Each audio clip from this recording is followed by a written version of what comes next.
Today's episode is sponsored by the NBA and their quest to advance the game of basketball, bring communities together, and influence culture.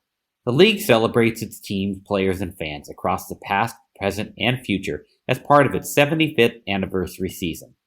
That's Game highlights pivotal moments on court and beyond, from iconic plays in arenas to the impact players have made in the community. That's the NBA. That's Game.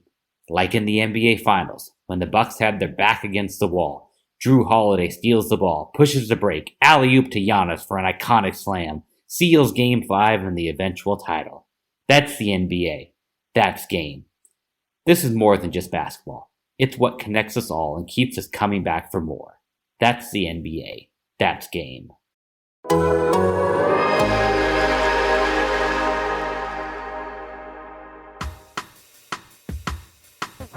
For the Athletic Podcast Network, this is The Update. I'm Adam Copeland. On today's show, we'll talk to Nicole Auerbach, senior writer for The Athletic, covering college football, about the upcoming college football season. We'll also pick her brain about her coverage about what's going on with the three-conference alliance. The Big Ten, the Pac-12, and the ACC. 41 schools, chancellors, and ADs have unanimously supported this alliance, but it's still kind of up in the air as far as what the details are, what they're focusing on, and what this alliance will mean. All things we can talk about with Nicole Auerbach, who joins me next. Today is Monday, August 30th.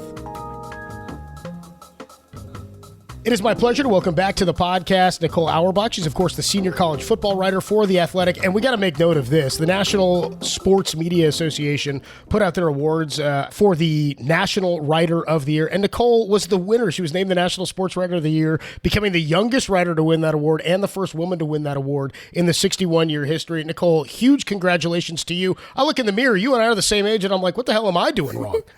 Well, thank you for that introduction. I am blushing. You can't see that.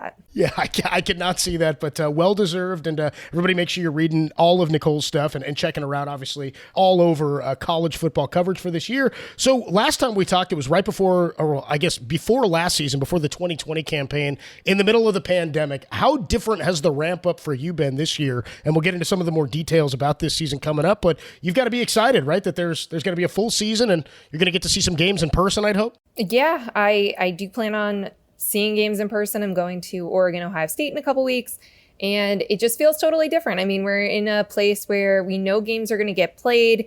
You have everybody planning on playing and not conferences postponing their seasons. Obviously, there's concerns about the Delta variant, and there's been some restrictions about, mask usage or requiring vaccinations for some fans to attend games.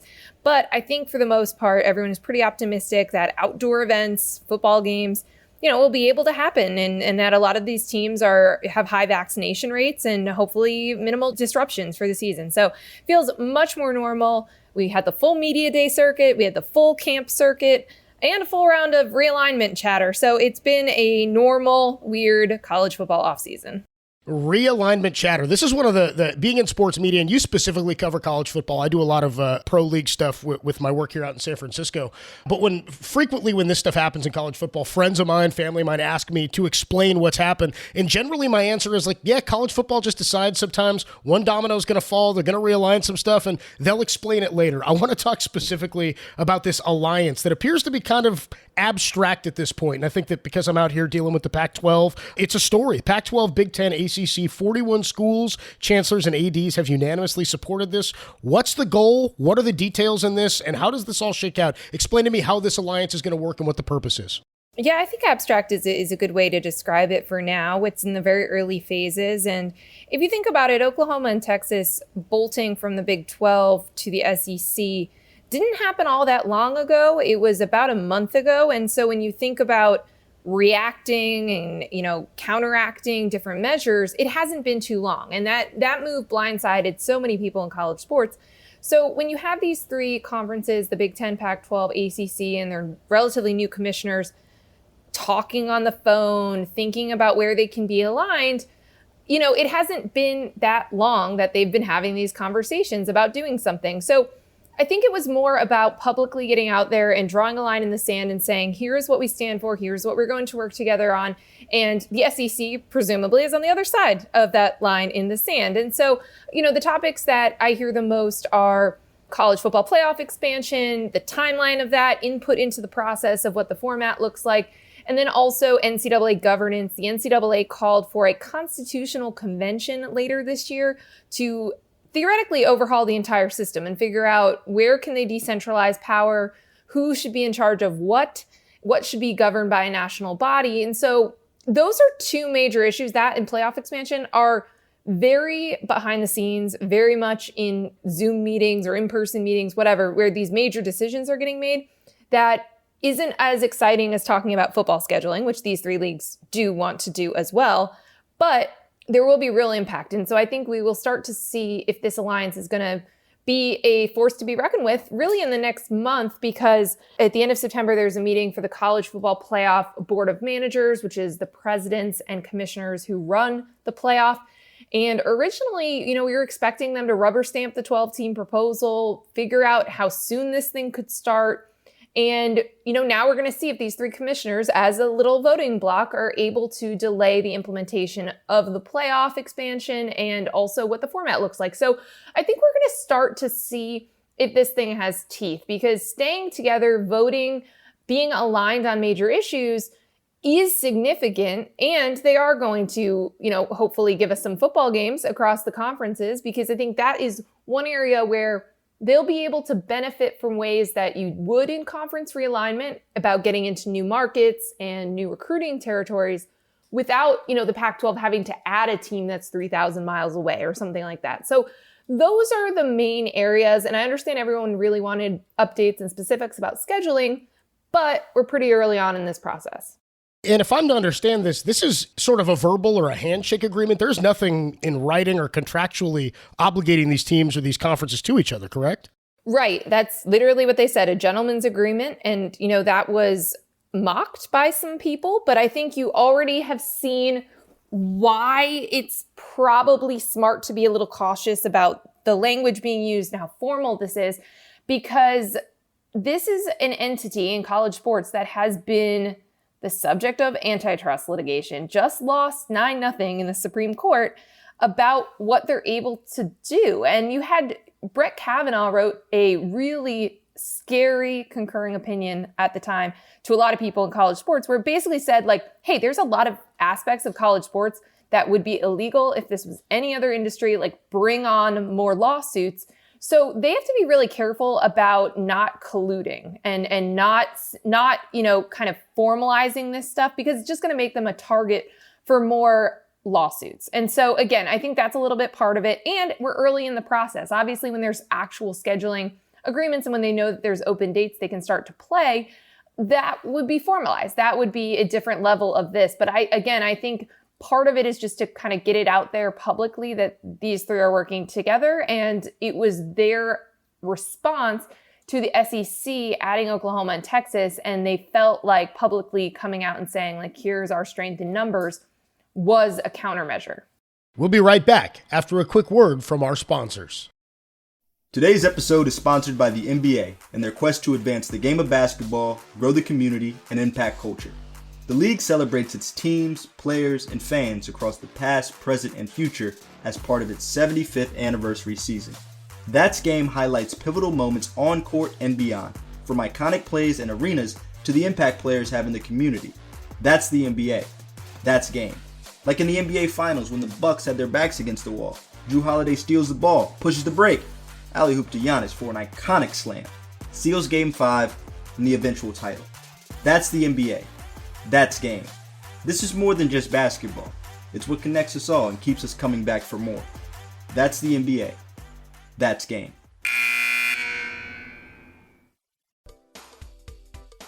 Does this sound familiar? You've got one device that lets you catch the game live, another that lets you stream your favorite shows, you're watching sports highlights on your phone, and you've got your neighbor's best friend's login for the good stuff.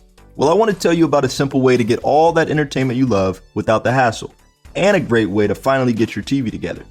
It's called DirecTV Stream, and it brings your live TV and on-demand favorites together like never before, so you can watch your favorite sports, movies, and shows all in one place. That means no more juggling remotes and no need to buy another device ever again. And the best part? There's no annual contract. Yes, no annual contract. So get rid of the clutter and the confusion and get your TV together with DirecTV Stream. You can learn more at directtv.com. That's directtv.com. Compatible device required. Content varies by package. I think in general, fans would agree that when there's a balance of power, when there's balance across any sport, but college football in particular, it's better for everybody, right? I think that chancellors and ADs and conferences look at it and they go, yeah, well, we need to make sure we're getting our cut, which is why the CFP being such an exclusive thing has been so fantastic for individual schools and conferences getting in over the last several years. With respect to the Pac-12, the Conference of Champions, they have not fared extremely well in the CFP. So is there a level of fear here for the Big Ten, the ACC, and the Pac-12 that with Oklahoma and Texas leaving, granted, Texas hasn't been a powerhouse for some time now, but as far as big market schools go, big market college football, this could shift, per Greg Sankey's movement here, the balance of power even more in favor of the SEC than we've seen in the past, right? Right. I think that's why there was such a pressure to do something, because the SEC was consolidating more power, and the SEC is already powerful. The SEC already just renegotiated a massive deal with ESPN and wields tremendous influence in college sports. Greg Sankey is the most influential person in college athletics. And you've had major turnover at a lot of AD roles, president roles, 3 of these Power 5 jobs. And it's been quite clear that you do need checks and balances. I think the healthiest the sport was when there's regional checks and balances, and you do have that balance because it's a regional sport trying to go national, but there's differences. There are different priorities. And I think, we've already gone from, there used to be more power conferences and the Big East went away, and there used to be more independents, which, again, they're individual power brokers. There used to be more, I guess, decentralized power because you had more people involved in different parts of the country. And so I think consolidating power is a massive concern for a lot of people, especially, as people are looking at the SEC adding Oklahoma and Texas, they're wondering, are they just going to care about the sports that make the most money in that conference? And so that's where you get from these other 3 leagues when they talk about Olympic sports and broad-based programming. They do offer more sports. They do put more resources into that. And they believe that that's part of the collegiate model that they want to ensure. It speaks to concerns that they have about where the SEC can continue to go. Do they want to eventually have a mega conference and kind of be a mini NFL, like a minor league system? Those are the questions that people are wondering. So that's really where a lot of this stems from, and trying to say hey, these are 3 new commissioners. 2 of them didn't work in college sports before, so they're still learning on the job. So maybe not one of them can be that foil to the SEC, but together as 3, they hope they can be and provide that checks and balances. It's, I think, important to note that this, while college football, because of the money that it garners for each of these conferences and universities, sort of drives a lot of this. Have we seen a guy like Greg Sankey or a person in college sports affect the landscape of college sports this greatly?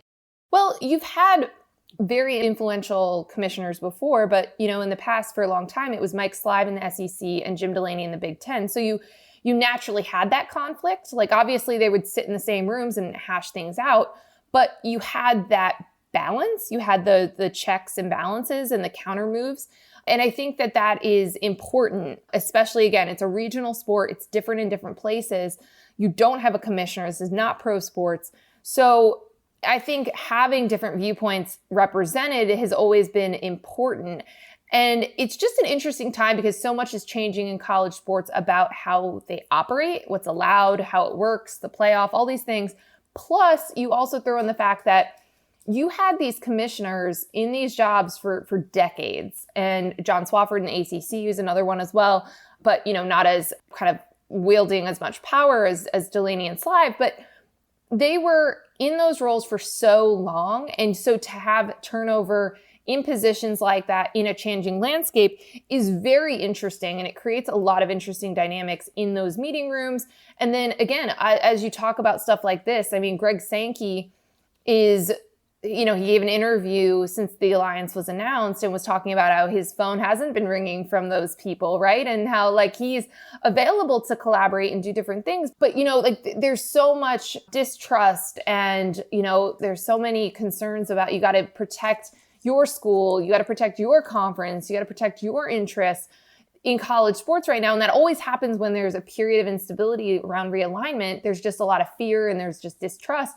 So that's what's a little bit telling actually about doing a gentleman's agreement, a handshake agreement, is that not a lot of people would probably be willing to do something like that right now. So we're going to have to see how it shakes out. And again, what the SEC does about it. But they made the big move. They added Texas and Oklahoma. There's no one that is like Texas and Oklahoma to add. And they're in a good spot. They're about to make even more money than they already do.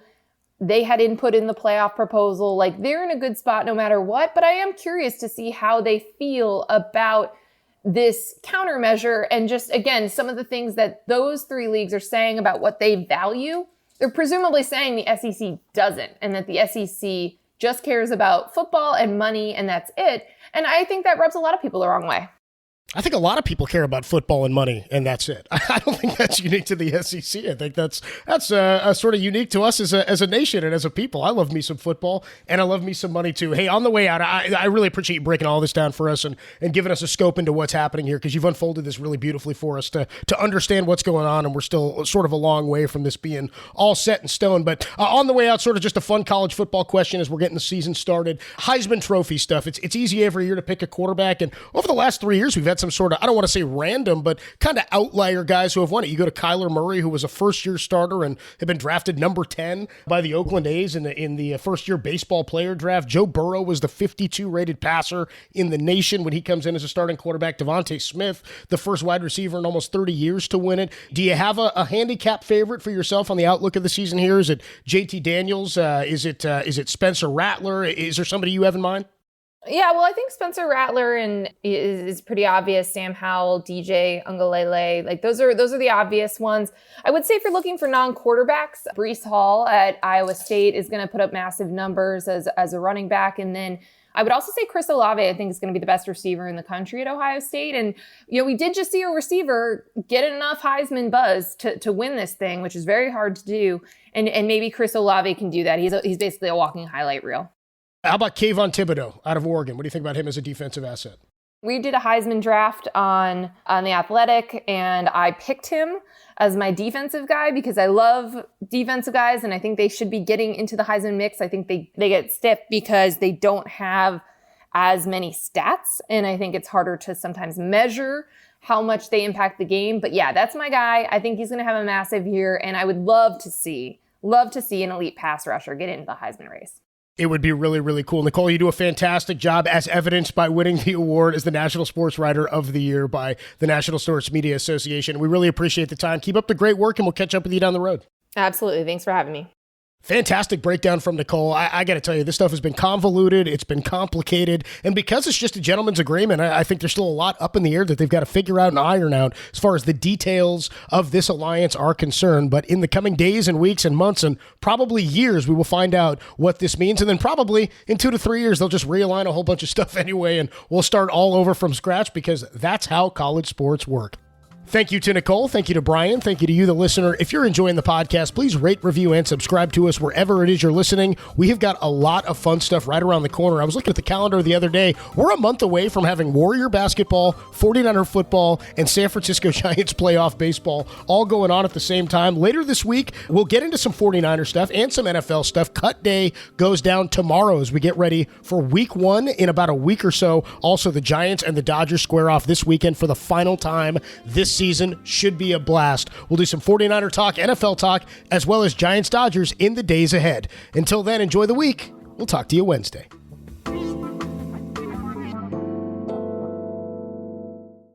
Sign up today at BetMGM, the exclusive betting partner of The Athletic, and get a $1,000 risk-free first bet, plus get a free 3-month subscription to The Athletic. Just sign up at betmgm.com/theathleticpod to take advantage of this special offer from the king of sportsbooks. That's betmgm.com/theathleticpod. New customer offer, paid in bonus dollars. Visit betmgm.com for terms and conditions. Here's that disclaimer. Must be 21 years of age or older to wager. Colorado, Indiana, Iowa, Michigan, New Jersey, Nevada, Pennsylvania, Tennessee, Virginia, or West Virginia only. Excludes Michigan disassociated persons. Please gamble responsibly. Gambling problem? Call 1-800-522-4700 in Colorado, Nevada, and Virginia. 1-800-270-7117 for confidential help in Michigan. 1-800-GAMBLER in New Jersey, Pennsylvania, and West Virginia. And 1-800-BETS-OFF in Iowa. In Tennessee, call or text the Red Line at 800-889-9789. If you or someone you know has a gambling problem and wants help, call 1-800-9-WITH-IT in Indiana. Promotional offer not available in Nevada.